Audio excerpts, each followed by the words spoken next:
नमस्ते फ्रेंड्स, कैसे हो आप सब। आशा करता हूँ आप बहुत अच्छे होंगे। जैसा कि आपको पता है कि हम मैथ्स का बैच तो स्टार्ट कर ही चुके हैं और आज हम जो इवनिंग बैच है वो हम जनरल साइंस, ठीक है, मैथ और साइंस दोनों के कॉम्बिनेशन रहते हैं और हम इस कॉम्बिनेशन को बनाने वाले हैं। ठीक है, क्या कॉम्बिनेशन रहेगा? मॉर्निंग में जो आपकी क्लास रहेगी वो मैथ्स की रहेगी और इवनिंग में आपकी क्लास रहेगी किसकी रहेगी? जनरल साइंस यानी सामान्य विज्ञान जिसको हम कहते हैं। और आज हम first lectures on the general science start करने वाले हैं। तो जनरल साइंस क्या होती है? जनरल साइंस के बारे में यदि मैं आपको बता दूं तो जनरल साइंस कुछ भी नहीं होती, जो हमारे दैनिक जीवन में हमारे विज्ञान में जो क्या होता है, प्रयोग होता है, उसे हम जनरल साइंस के नाम से जानते हैं। ठीक है, तो आज हम सबसे पहले एक छोटा सा ह्यूमन बॉडीज को स्टार्ट कर लेते हैं। और ह्यूमन बॉडी में सबसे छोटी इकाई होती है हमारी सेल्स। क्या होती हैं? सेल। क्या होती हैं? सेल। सेल हम क्या कहते हैं? क्या होता है सेल? देखो, सेल कई प्रकार के होते हैं। यदि हम साइंस में पढ़ रहे हैं तो साइंस में हमें दो सेल मिलते हैं। कौन कौन से? एक इलेक्ट्रॉनिक सेल होता है, एक ह्यूमन सेल होता है जिसे हम कोशिका कहते हैं। एक सेल होता है जिसे हम बैटरी कहते हैं। हम डबल बैटरी सिंगल बैटरी के बारे में बात करने वाले नहीं हैं, हम कोशिका के बारे में बात करने वाले हैं कि कोशिका क्या होती है। तो हम क्या पढ़ने वाले हैं? कोशिका। क्या पढ़ने वाले हैं? कोशिका। ठीक है, और ये जो नोटेशन पीडीएफ है आफ्टर क्लास में आपको प्रोवाइड करा दूंगा, तो दिल थाम के बैठिएगा, पेन और कलम अपने साथ लेके बैठिएगा, क्योंकि क्या पता मैं कोई ऐसी चीज बोल दूं जिसे आप नोट्स ना कर पाए और मैं भी यहाँ नोट ना कर पाऊँ, लेकिन आप उसे नोट कर सकते हैं। फर्स्ट ऑफ ऑल सबसे पहली समझने वाली जो वो बात है वो है इसको अंडरस्टैंड करना, समझना कि चीज़ें हमको कैसे याद रखनी है। और याद रखने के लिए हम देखो कैसे पढ़ाते हैं वो आप देख सकते हैं। ठीक है, तो टाइम बहुत हुआ, शुरुआत करते हैं। अपना first point is cell. Cell means कोशिका। क्या होती है भाई कोशिका? सेल। ठीक है, कोशिका क्या होती है? कोशिका यानी कि ये एक हमारी एक जीवन की संरचनात्मक और क्रियात्मक इकाई होती है। This the unit of human bodies. Human नहीं, जितने भी हमारे जीवधारी हैं, एक कोश की और बहुकोश की जीव हैं, उनकी क्या होती है? एक यूनिट होती है। जैसे हमने देखा क्या होता है? क्रियात्मक और संरचनात्मक इकाई। शरीर की क्या होती है? जीवधारियों की। शरीर के लिए हम एक शब्द यूज करेंगे शरीर के अलावा, क्योंकि जीवधारी जितने भी जीवित प्राणी हैं, चाहे वो पेड़ पौधे हों, ह्यूमंस हों और एनिमल्स हों, एक्सेट्रा कुछ भी हो, जिसको हम क्या कहते हैं? जीवधारी बोलते हैं। जीवधारियों के शरीर की क्या होती है? जीवधारियों के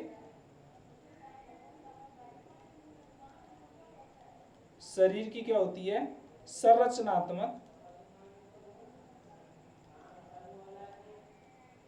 और क्रियात्मक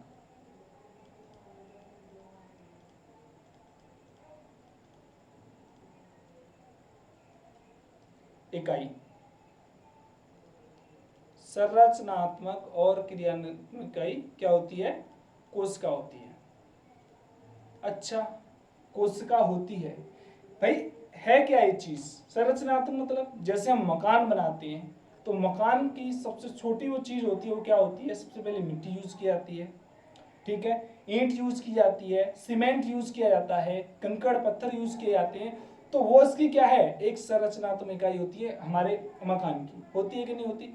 ऐसे हम ह्यूमन बॉडीज की एक संरचनात्मक और एक क्रियात्मक इकाई होती है जिसे हम क्या कहते हैं? सेल कहते हैं। क्या कहते हैं? सेल।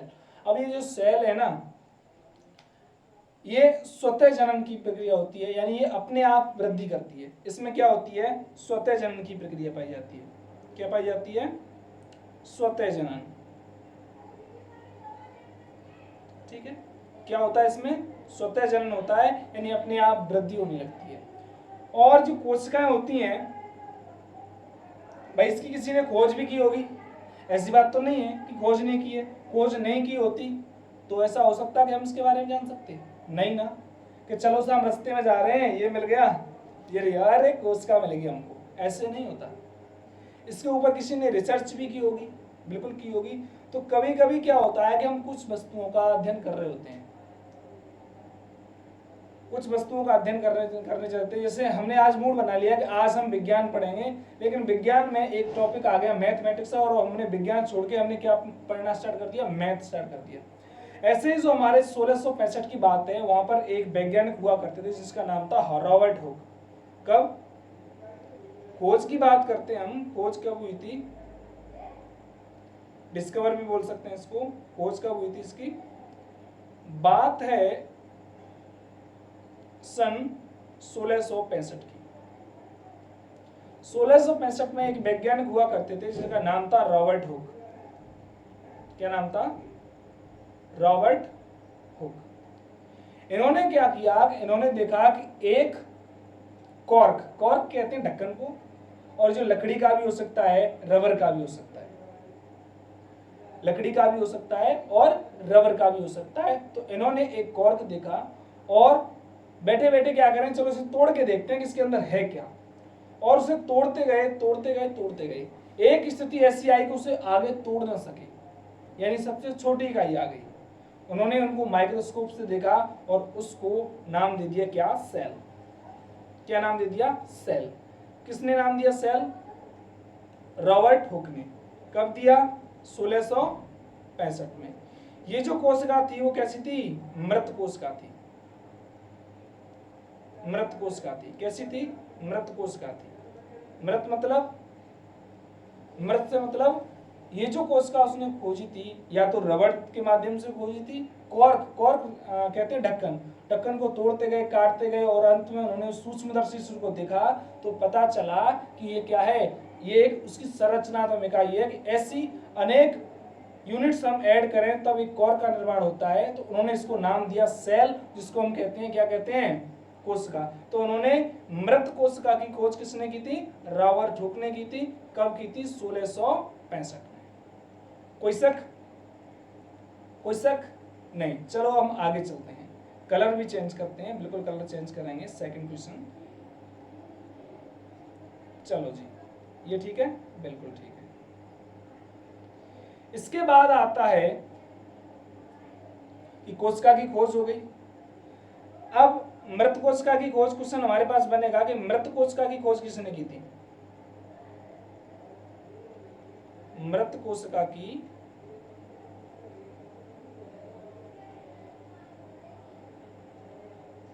खोज किसने की,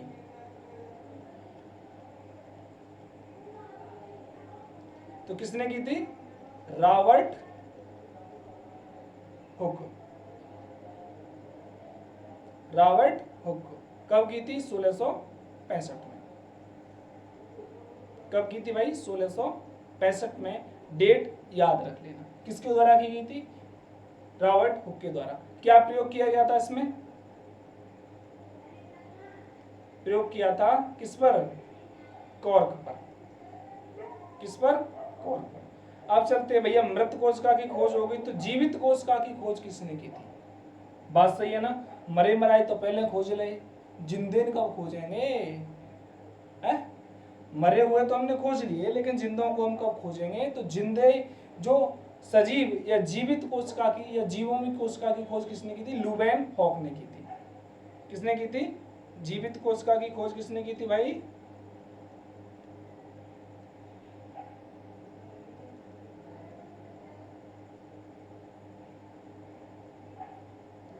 जीवित कोशिका की खोज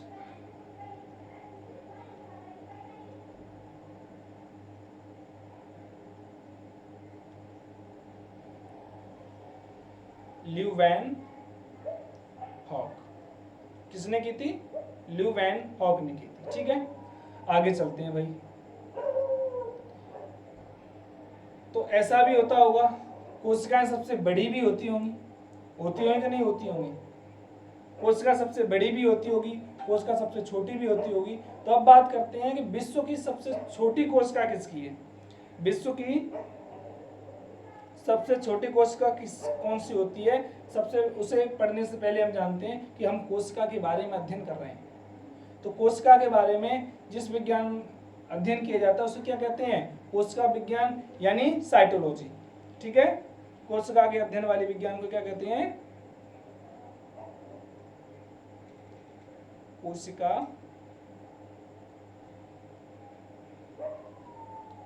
अध्ययन की विज्ञान क्या कहलाती है?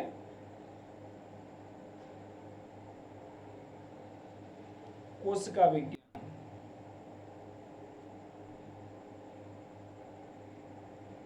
ठीक है, क्या कहलाती है? कोशिका विज्ञान कहलाती है। क्या कहलाती है? कोशिका विज्ञान कहलाती है, यानी कि साइटोलॉजी। CYTOLOGY। साइटोलॉजी को हम क्या कहते हैं? कोशिका विज्ञान। क्या कहते हैं हम? कोशिका विज्ञान। कोई शक? 2 क्लासें रहेंगी हमारी, एक किसकी रहेगी? साइंस की रहेगी, और एक किसकी रहेगी? मैथ्स की रहेगी। यानी एक विज्ञान की रहेगी, सामान्य विज्ञान की रहेगी, और दूसरी हमारी रहेगी मैथ्स की रहेगी। तो दिल थाम के रहिएगा, हमने आज से आपकी 2 क्लासें शुरू कर दी हैं। ठीक है, चलो आगे चलते हैं। अब बात करते हैं विश्व की सबसे छोटी कोशिका कौन सी है और विश्व की सबसे बड़ी कोशिका कौन सी होती है। तो सबसे बात करेंगे सबसे बड़े। विश्व में सबसे बड़ी कोशिका बताओ। विश्व में सबसे बड़ी कोशिका किसकी होती है? तो विश्व में सबसे बड़ी कोशिका होती है शुतुरमुर्ग की। किसकी होती है? शुतुरमुर्ग। और शुतुरमुर्ग एक ऐसा पंछी है जो उड़ नहीं सकता है। शुतुरमुर्ग क्या नहीं कर सकता? हम यहाँ लिख सकते हैं, क्योंकि इसके बारे में सबसे बड़ी कोशिका शुतुरमुर्ग का अंडा। ठीक है,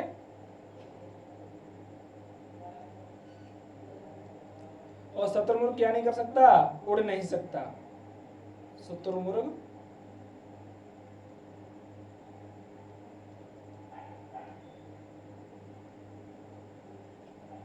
उड़ नहीं सकता। और क्या कर देता है? अपनी टक्कर से इंसान को खत्म कर सकता है, मौत के घाट उतार सकता है, कंकड़ पत्थर भी खा लेता है। कंकड़ पत्थर खा लेता है, खाता है। ठीक है, क्या खाता है? कंकड़ पत्थर खाता है। और अपनी टक्कर से क्या कर सकता है? ये इंसान को खत्म कर सकता है। टक्कर से इंसान की जान ले सकता है। इंसान की जान ले सकता है। ठीक है, कोई शक? आगे आगे चलते हैं।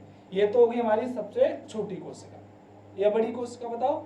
ये है हमारी विश्व में पाई जाने वाली सबसे बड़ी कोशिका। अब बात करते हैं सबसे छोटी कोशिका कौन सी होती है। विश्व में पाई जाने वाली सबसे छोटी कोशिका, चलो। विश्व में पाई जाने वाली सबसे छोटी कोशिका होती है हमारी, क्या होती है? माइक्रोगैलीसेप्टिकम। विश्व में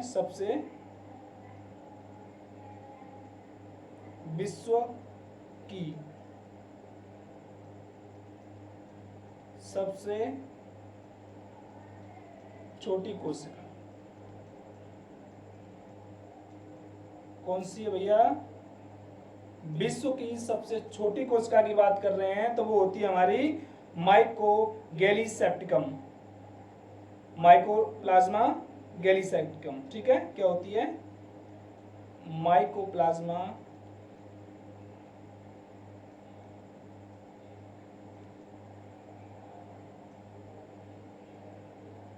गैलीसेप्टिकम। ठीक है, क्या होती है? गैलीसेप्टिकम। ठीक है, ये क्या है? एक परजीवी है। एक क्या है? परजीवी जीवाणु। क्या है ये? एक परजीवी जीवाणु है। क्या है?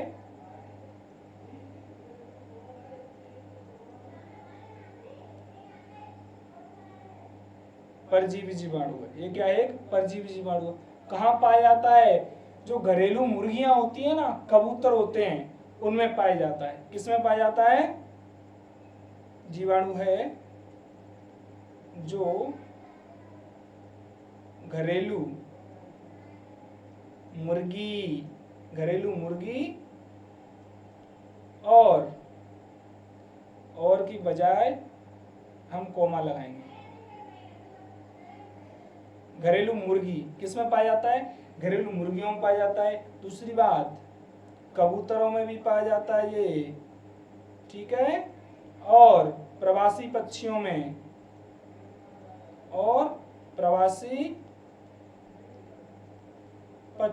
पाया जाता है। कहाँ पाया जाता है? प्रवासी पक्षियों में पाया जाता है, ठीक है। अच्छा, कौन सा रोग होता है इससे? श्वसन संबंधी रोग होता है। कौन सा रोग होता है इससे? श्वसन संबंधी रोग होता है। कलर अब बात करते हैं कि इनसे कौन सा रोग होता है इस परजीवी के कारण? इस परजीवी के कारण क्रॉनिक श्वसन रोग हो जाता है। कौन सा होता है? क्रॉनिक श्वसन रोग। क्रॉनिक श्वसन,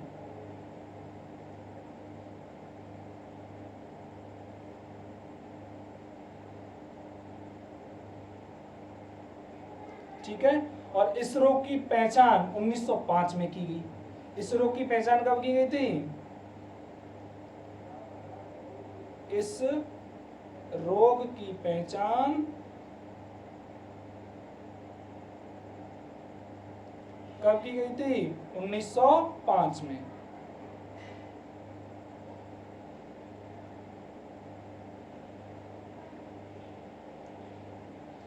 इस रोग की पहचान कब हुई थी? 1905 में हुई थी। अच्छा, और 50 साल बाद इसको खोजा गया था। किसको? Mycoplasma gallisepticum.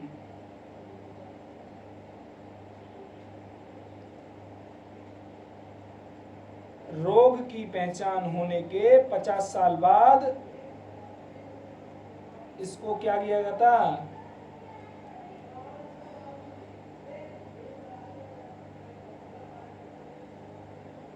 के 50 वर्ष पश्चात माइकोप्लाज्मा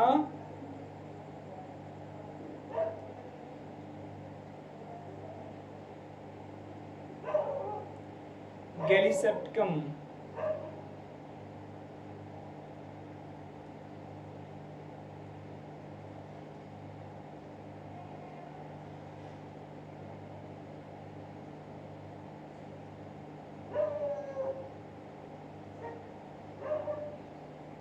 अर्थात 1955 में। यानी कि हम देख सकते हैं जो क्रॉनिक रोग होता है पंछियों में, वो किसके द्वारा होता है? माइकोप्लाज्मा गैलीसेप्टिकम के द्वारा होता है। इसकी खोज, इसकी पहचान कब हुई थी? पक्षियों में इसे 1905 में देखा गया, और 1905 में देखा गया, और इसको पहचान कब पाए थे कि किस जीवाणु के द्वारा होता है, किस परजीवी जीवाणु के द्वारा होता है? तो इसकी पहचान हुई थी 1955 में, यानी कि 50 साल बाद, ठीक है। आगे चलते हैं भाई, नेक्स्ट। अच्छा,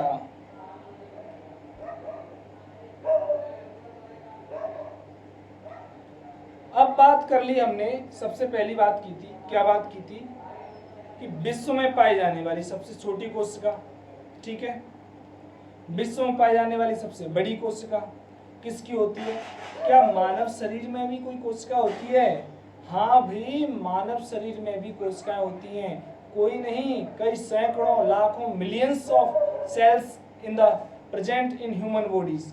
without cell our body does not make. बिना कोशिका के हमारा शरीर बन ही नहीं सकता, ठीक है।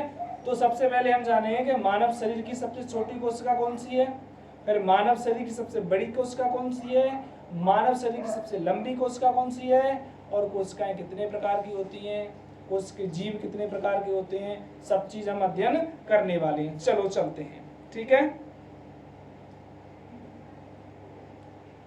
अब बात करते हैं कि मानव शरीर में सबसे छोटी कोशिका होती है वो सेरिबेलम होती है। सेरिबेलम की ग्रेन्यूल सेल जो होती है ना, सेरिबेलम, सेरिबेलम कहाँ पाया जाता है, मस्तिष्क में पाया जाता है। इसकी जो ग्रेन्यूल सेल होती है वो क्या होती है, सबसे छोटी कोशिका होती है। अब बात करें सबसे बड़ी कोशिका, तो ओवम यानी कि जो अंडाणु होता है, मादा अंडाणु होता है, वो मानव शरीर की सबसे बड़ी कोशिका होती है। अच्छा, सबसे लंबी कोशिका कौन सी होती है, तंत्रिका तंत्र, तंत्रिका कोशिका सबसे कैसी कोशिका होती है, लंबी कोशिका होती है। अब कोशिका के आधार पर जीवों को भी दो भाग में बांटा गया है। एक होते हैं एक कोशिकीय जीव और दूसरे होते हैं बहुकोशिकीय जीव। एक कोशिकीय जीव वो जीव होते हैं जो एक कोशिका से मिलकर बने होते हैं, जैसे प्रोटोजोआ और बैक्टीरिया, शैवाल, ठीक है। और बहुकोशिकीय जीव जो होते हैं जो दो या दो से अधिक किससे मिलकर बने होते हैं, दो या दो से अधिक कोशिकाओं से मिलकर बने होते हैं, वो कौन से होते हैं, बहुकोशिकीय। अब कुछ कोशिकाएं ऐसी होती हैं जिनमें केंद्रक पाया जाता है, कुछ कोशिकाएं ऐसी होती हैं जिनमें केंद्रक नहीं पाया जाता।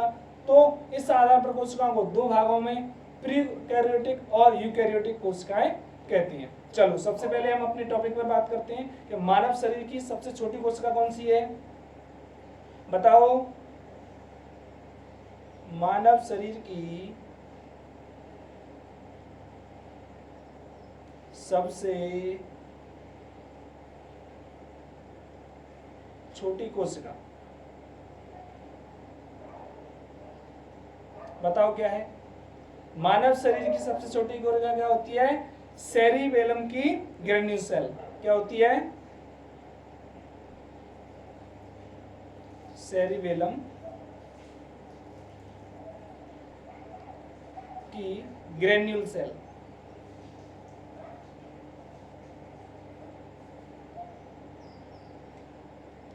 सेरिबेलम की ग्रेन्यूल सेल्स होती है वो ह्यूमन बॉडीज की इज द स्मॉलेस्ट सेल होती है। What is the smallest cell of human bodies, तो स्मॉलेस्ट सेल होती है ग्रेन्यूल सेल ऑफ सेरिबेलम। क्या होती है, ग्रेन्यूल सेल ऑफ सेरिबेलम। समझ गए, समझ गए, फिट बैठा है, बिल्कुल पक्का है। आगे चलें, चलो चलते हैं। नेक्स्ट नेक्स्ट नेक्स्ट नेक्स्ट अच्छा, अब बात करेंगे हम मानव शरीर की सबसे बड़ी कोशिका। तो महिलाओं में क्या पाए जाते हैं, अंडाणु। जो जनन कोशिका होती है वो क्या होती है, अंडाणु होती है। और मादा में क्या होता है, शुक्राणु। तो जो महिलाओं की, जो मादा की जो अंडाणु होती है वो ह्यूमन की सबसे बड़ी क्या होती है, सेल होती है। वो ह्यूमन की सबसे बड़ी क्या होती है, सेल होती है। कौन सी, अंडाणु।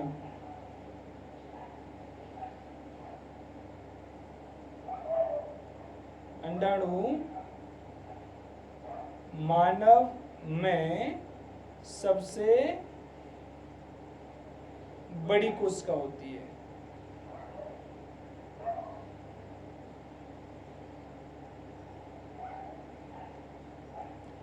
कोई शक होना भी नहीं चाहिए, कोई शक होना भी नहीं चाहिए।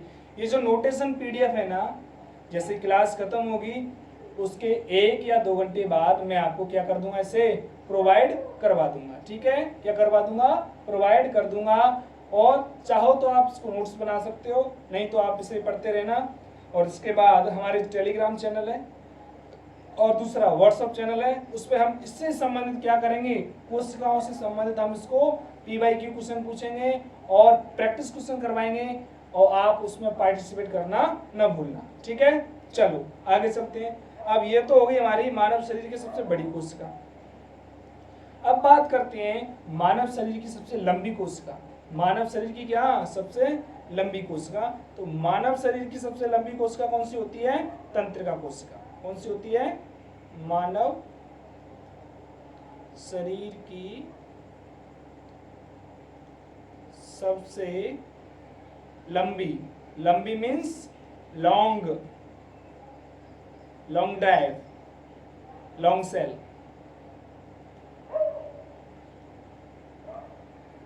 कौन सी कोशिका होती है, तंत्रिका, तंत्र की कोशिका, तंत्रिका कोशिका। ठीक है,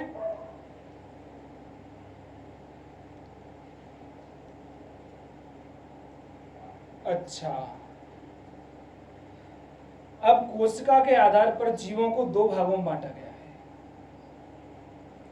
कोशिका के आधार पर जीवों को कितने भागों में बांटा गया है? दो भागों में बांटा गया है। कौन से दो भाग होते हैं? एक तो एक कोशिकीय जीव, दूसरे होते हैं बहुकोशिकीय जीव। ठीक है, तो हम यहाँ एक कोशिका के आधार पर जीव, ठीक है,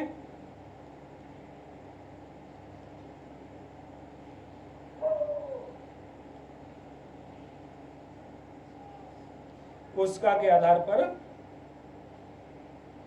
जीव कितने प्रकार के होते हैं भाई साहब?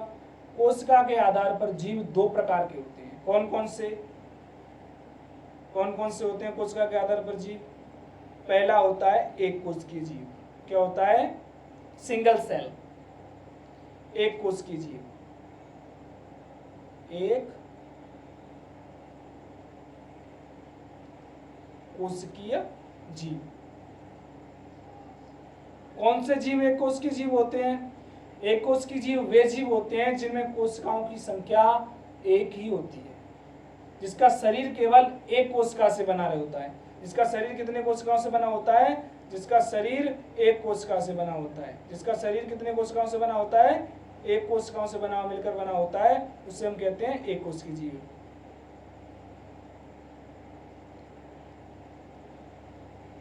जिनका शरीर एक कोशिका से मिलकर बनता है।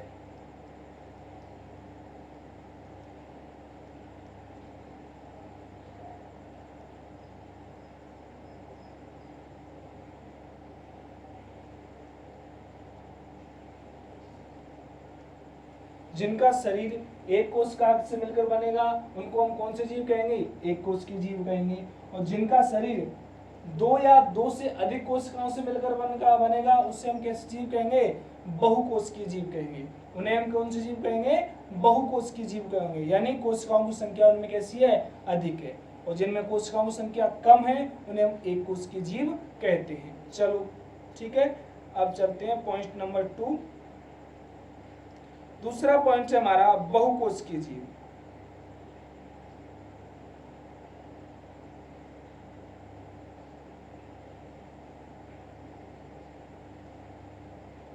बहुकोशिकीय जीव। कौन से जीव बहुकोशिकीय जीव होते हैं? जिनका शरीर दो या दो से अधिक कोशिकाओं से मिलकर बना होता है, उन्हें हम क्या कहते हैं? बहुकोशिकीय जीव कहते हैं। पहले हम एक कोशिकीय जीव के थोड़े एग्जाम्पल ले लें। इनके एग्जाम्पल हैं, जैसे एक कोशिकीय जीव के एग्जाम्पल है बैक्टीरिया, प्रोटोजोआ। ठीक है, बैक्टीरिया हो गया, प्रोटोजोआ हो गया, बहुत सारे हैं। बैक्टीरिया हो गया, प्रोटोजोआ हो गए, ये कौन से जीव होते हैं? एक कोशिकीय जीव होते हैं। ये जीव कौन से होते हैं? एक कोशिकीय जीव होते हैं। कौन से जीव? जिनकी जैसे बैक्टीरिया है, प्रोटोजोआ है, शैवाल है, मैक्सिमम जिनके नाम आप याद भी नहीं कर पाओगे ऐसे जीव रहते हैं एक कोशिकीय जीव। ठीक है, अब बात करते हैं बहुकोशिकीय जीव। बहुकोशिकीय जीव वे जीव जिनकी कोशिकाएं, जिनका शरीर दो या दो से अधिक कोशिकाओं से मिलकर बना होता है। ठीक है, जिनका शरीर दो या दो से अधिक कोशिकाओं से मिलकर बना होता है, वे जीव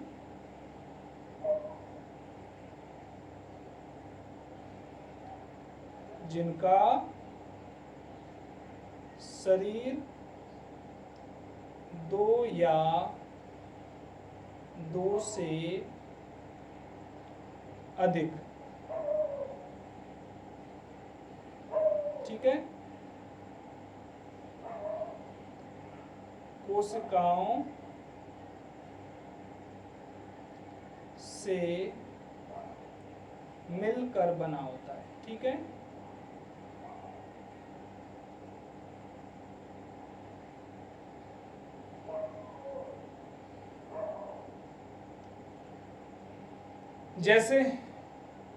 जैसे में यहां बहुत हैं,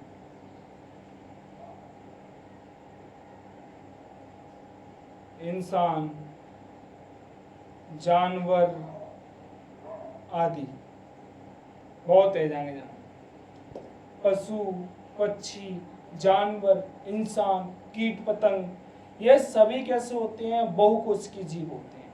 अब कोशिका को, ये तो कोशिका के आधार पर हमने जीवों को डिवाइड कर दिया। अब ठीक है, अब क्या होता है कि जो कोशिका होती है वो भी दो प्रकार की होती है केंद्र के आधार पर। कुछ कोशिकाएं ऐसी होती हैं जिनमें केंद्र की उपस्थिति होती है, कुछ कोशिकाएं ऐसी होती हैं जिनमें केंद्र अनुपस्थित रहता है। जिनमें केंद्र की उपस्थिति होती है वो प्रोकैरियोटिक और यूकैरियोटिक कोशिकाओं में उनको डिवाइड किया गया है।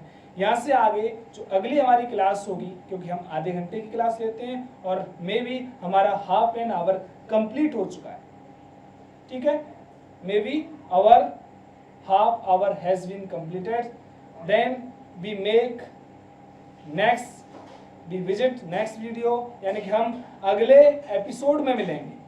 अगले हम किस में मिलने वाले हैं, एपिसोड में मिलने वाले हैं। तब तक के लिए दिल थाम के बैठिएगा, ये याद करिएगा, आपका भाई आरपी सिंह आर्य आगे आएंगे और विस्तृत सेशन के साथ, और मैथ एंड साइंस आपको उंगलियों पर अटवा के छोड़ेंगे यदि आप हमारा साथ देंगे तो आज के लिए इतना ही। कल मिलेंगे एक नए सेशन में, तब तक के लिए जय हिंद, वंदे मातरम।